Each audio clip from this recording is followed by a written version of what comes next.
Silver has been acting like a roller coaster.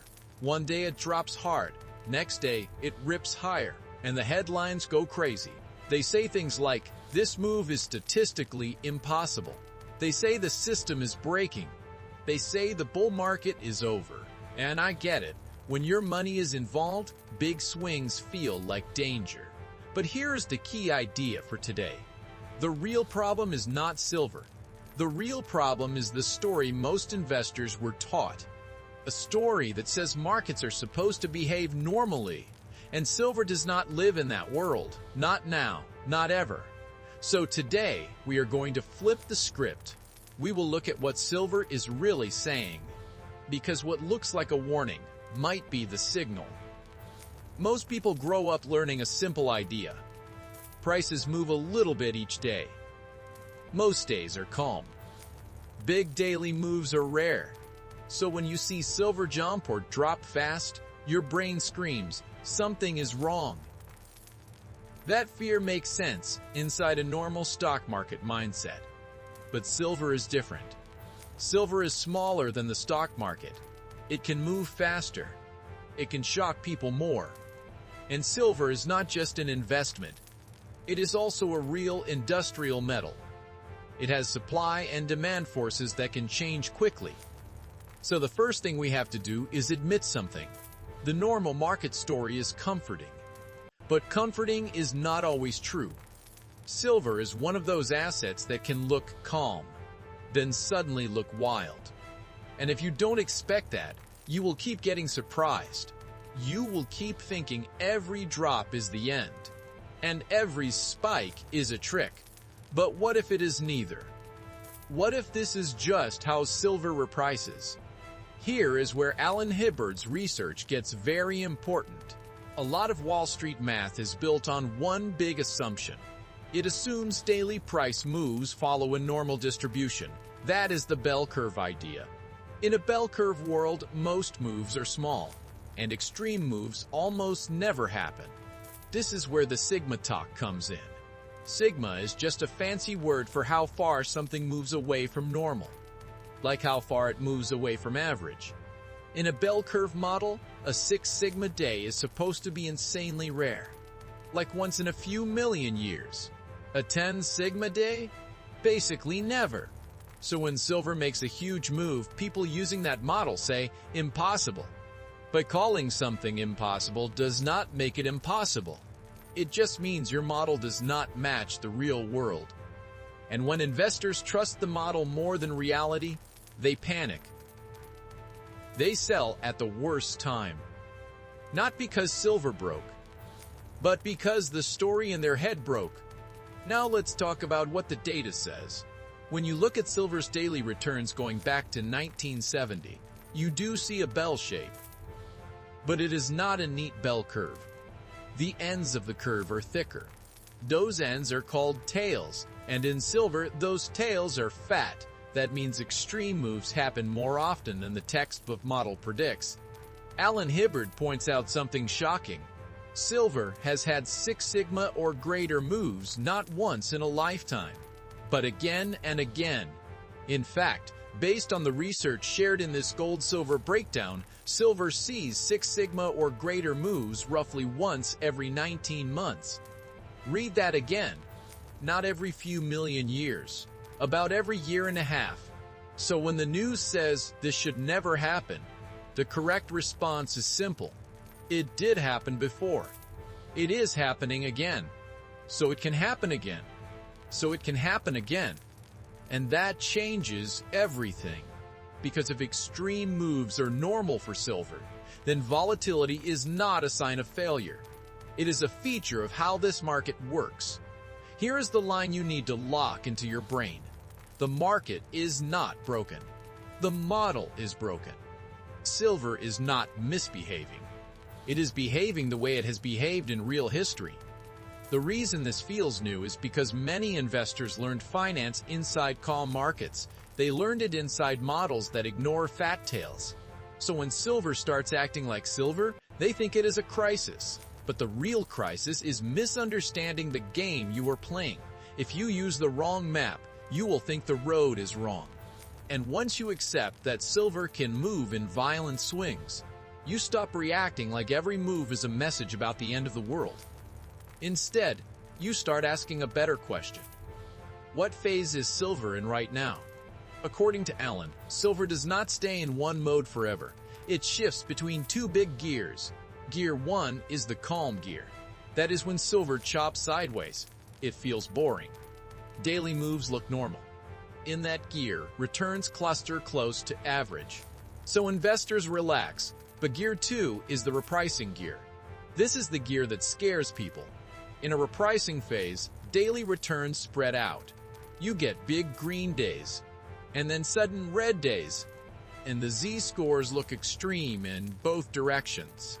This is not random chaos. This is price discovery. It is the market trying to move from one value zone to another value zone, and when that happens, it does not glide smoothly. It lunges, it corrects, it snaps back, because the market has to test people. It has to punish weak conviction.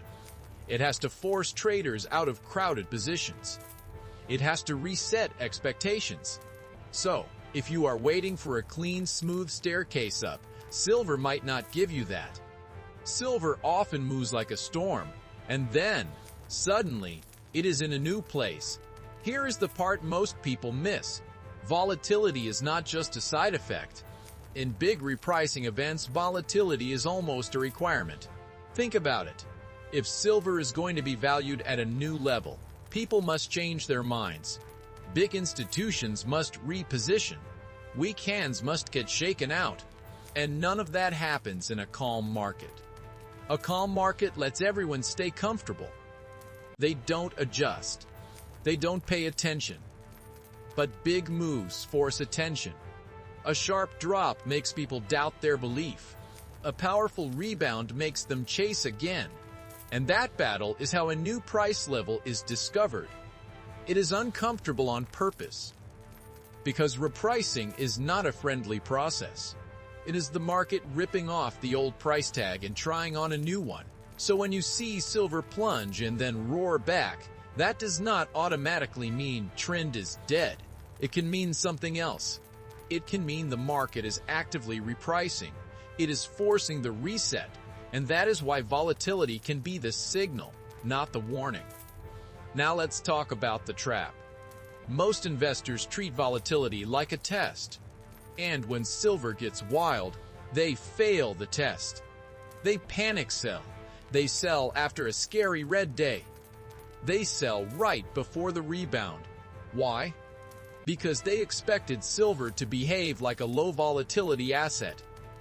But silver has never been that. So the investor thinks, my thesis is wrong. But often, what is wrong is not the thesis.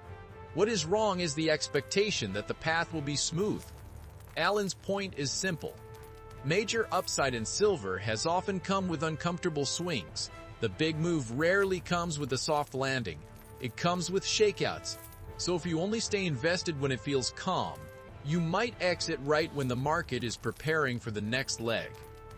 And to be clear, this is not telling you to buy or sell. This is telling you how not to get emotionally played by the chart. Because silver is good at one thing. It makes people quit right before the payoff. Here is a weird thought. What if volatility vanished? What if silver suddenly became calm like a textbook chart? Allen argues that would be more concerning. Because it might mean the repricing energy is gone. It might mean the market is no longer fighting for a new price zone.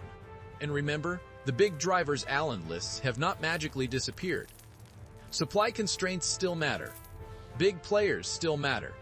Monetary conditions still matter. And the nature of silver itself still matters. So, when volatility shows up, it does not automatically mean danger. It can mean the market is alive. It can mean the market is working. The goal is not to love volatility.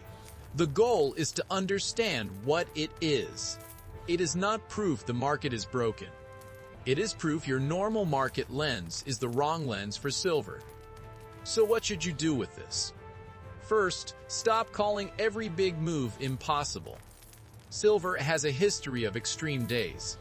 The data already warned you. Second, stop using the calm market rulebook on a repricing asset. If you treat volatility like failure, you will keep making fear decisions. Instead, ask 3 simple questions. Is silver in a calm range or a repricing phase? Is this move shaking people out or changing the long-term story? Am I reacting to a headline or to real data?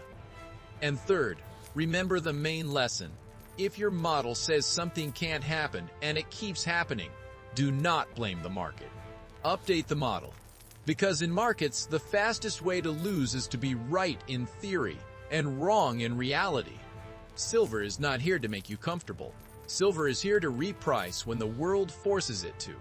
And those moments rarely look polite. Let's wrap it up. Silver's volatility looks crazy through a Wall Street bell curve lens. But silver does not live inside that lens. Its returns have fat tails. Extreme days happen far more often than normal models predict. And during major repricing phases, volatility is not a bug. It is part of the process. It shakes people out. It resets expectations. It helps the market find a new value zone. So the next time you see a sharp drop and a fast rebound, don't just ask, is this a warning? Ask, is this the signal? Because the market might be doing exactly what it must do before the next big move. This video is for education only. It is not financial advice. Markets can be risky and prices can move fast. Always do your own research and consider talking to a licensed professional before making investment decisions. If this helped you understand what's really happening behind the headlines, subscribe to the Bullion Ledger. We break big money stories into simple truth, so you can think clearly when everyone else panics. See you in the next one.